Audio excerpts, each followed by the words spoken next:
Hello everyone, कैसे हैं आप सब।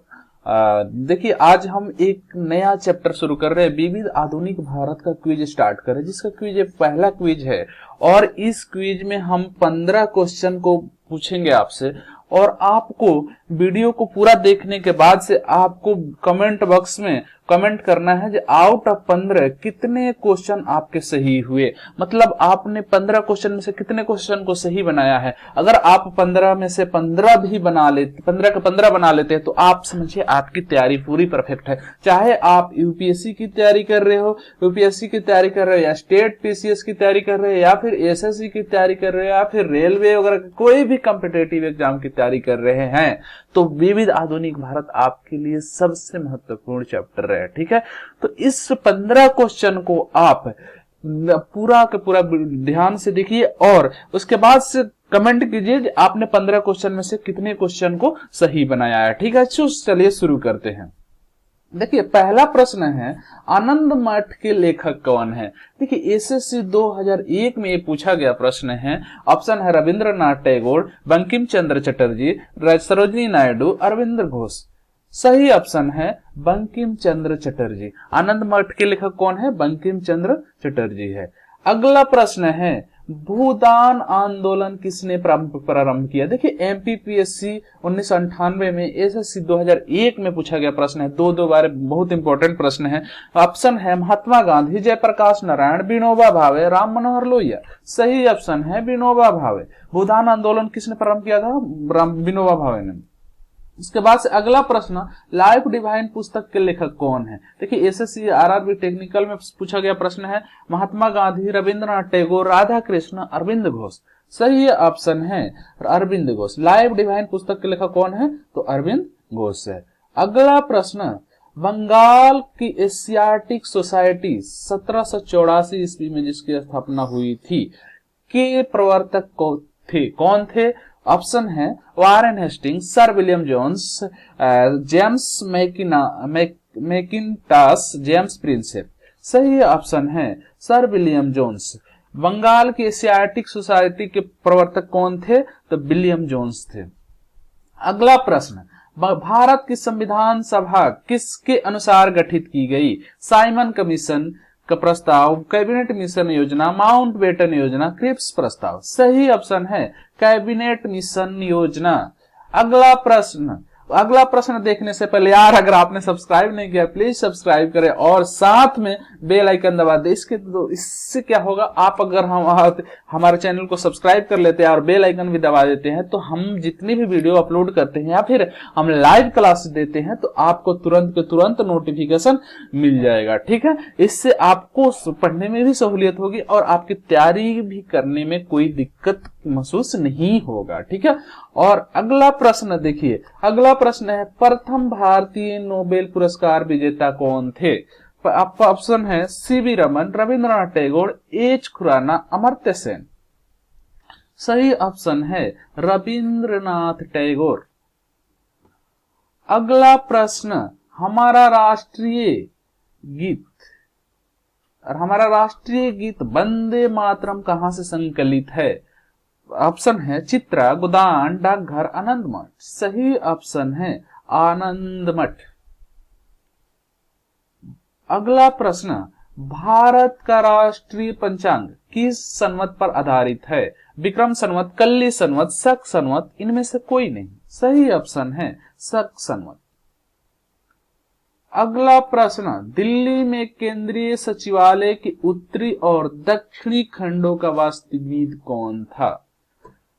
ऑप्शन है Edward Lutyens, Antonin Raymond, Robert Tor Russell, Herbert Bakers.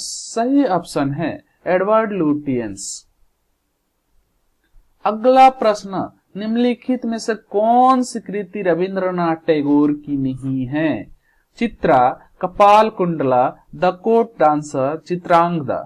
सही ऑप्शन है कपाल कुंडला रविंद्रनाथ टैगोर की कृति नहीं है। और इसके अलावा इन्होंने रविंद्रनाथ टैगोर जी ने चित्रा इन्होंने लिखा है, द कोर्ट डांसर, चित्रांगदा भी इन्होंने लिखा है। ठीक है, इसके अलावा अगला प्रश्न है, भारत के शासन व्यवस्था में पहली बार प्रतिनिधि एवं लोकप्रिय तत्व को समाविष्ट करने का प्रयास किस माध्यम से किया गया था?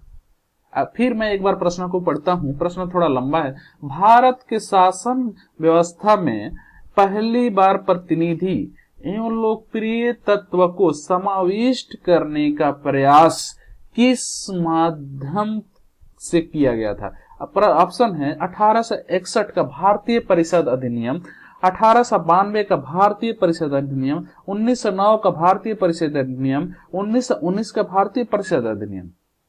सही ऑप्शन है 1892 का भारतीय परिषद अधिनियम के माध्यम से भारत के शासन व्यवस्था में पहली बार प्रतिनिधि एवं लोकप्रिय तत्व को समाविष्ट करने का प्रयास किया गया था।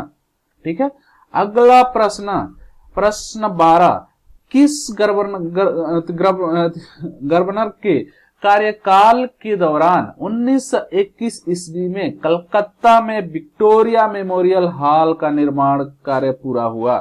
ऑप्शन है एल्गिन, कर्जन, मिंटो, रीडिंग। सही ऑप्शन है रीडिंग। रीडिंग के कार्यकाल में के दौरान 1921 ईस्वी में कलकत्ता में विक्टोरिया मेमोरियल हॉल का निर्माण कराया गया था। अगला प्रश्न है, नई दिल्ली शहर का रूपांकन में कौन शामिल था? नई दिल्ली शहर के रूपांकन में कौन शामिल था? ऑप्शन है एडवर्ड लुटियंस और एडवर्ड बेकर, एफ.एस. ग्राउसे और एगक और आर.एफ. चिसोलम और एच. इरविन, जी. बिटेट और स्विनफान जेबक। सही ऑप्शन है एडवर्ड लुटियंस और एडवर्ड बेकर। अगला प्रश्न, आज का क्विज का सेकंड लास्ट प्रश्न, किसने 1898 ईस्वी में बनारस में सेंट्रल हिंदू कॉलेज की स्थापित किया था, जो बाद में बनारस हिंदू विश्वविद्यालय का केंद्र बन गया? Madan Mohan Malviya, Lord Dufferin, Annie Besant, Ishwar Chandra Vidyasagar. सही ऑप्शन है एनी बेसेंट। एनी बेसेंट ने 1898 ईस्वी में बनारस में सेंट्रल हिंदू कॉलेज स्थापित किया था, जो बाद में बनारस हिंदू विश्वविद्यालय का केंद्र बन गया था। ठीक है, यहां पर देखिए आपको कंफ्यूज करने वाला, देखिए बनारस हिंदू विश्वविद्यालय का यहाँ नाम जिक्र है, तो यहाँ पर मदन मोहन मालवीय कुछ लोग मार देंगे। फर्स्ट ऑप्शन नहीं दिया गया है आपको वो करने के लिए, कंफ्यूज करने के लिए, तो इसलिए यहां पर प्रश्नों को पहले ध्यान से पढ़ें। और देखिए सेंट्रल हिंदू कॉलेज की किसने स्थापना किया था? यहाँ पे बनारस हिंदू विश्वविद्यालय से कोई लिंक नहीं, सिर्फ बताया गया है जो बाद में केंद्र बन गया है, बाकी उस प्रश्न से कोई वो नहीं है। ठीक है, ठीक है। अगला प्रश्न, आज का लास्ट प्रश्न, भारत के राष्ट्रीय ध्वज का डिजाइन किसने तैयार किया था? बहुत ही इंपॉर्टेंट प्रश्न। एनी बेसेंट, सरोजनी नायडू, विजय लक्ष्मी पंडित, मैडम भीखाजी कामा। सही ऑप्शन है मैडम भीखाजी कामा ने भारत के राष्ट्रीय ध्वज का डिजाइन तैयार किया था। सो आज का क्विज हमारा समाप्त होता है। आपने 15 क्वेश्चन में से कितने प्रश्नों को सही बताया? आप वीडियो कमेंट बॉक्स में कमेंट जरूर कीजिएगा, मुझे आपके कमेंट का इंतजार है। और इसके अलावा अगर वीडियो में कोई त्रुटि हुई है तो प्लीज बताएं आप वीडियो कमेंट में, सर ऐसे इसको ऐसे किया जाता है, करते तो और बेहतर हो जाता, और क्या इंप्रूवमेंट हम कर सकते थे, उसको भी आप कमेंट बॉक्स में जरूर बताएं। मुझे आपके कमेंट का तहे दिल से इंतजार है। So friends, thank you, all the best, best of luck.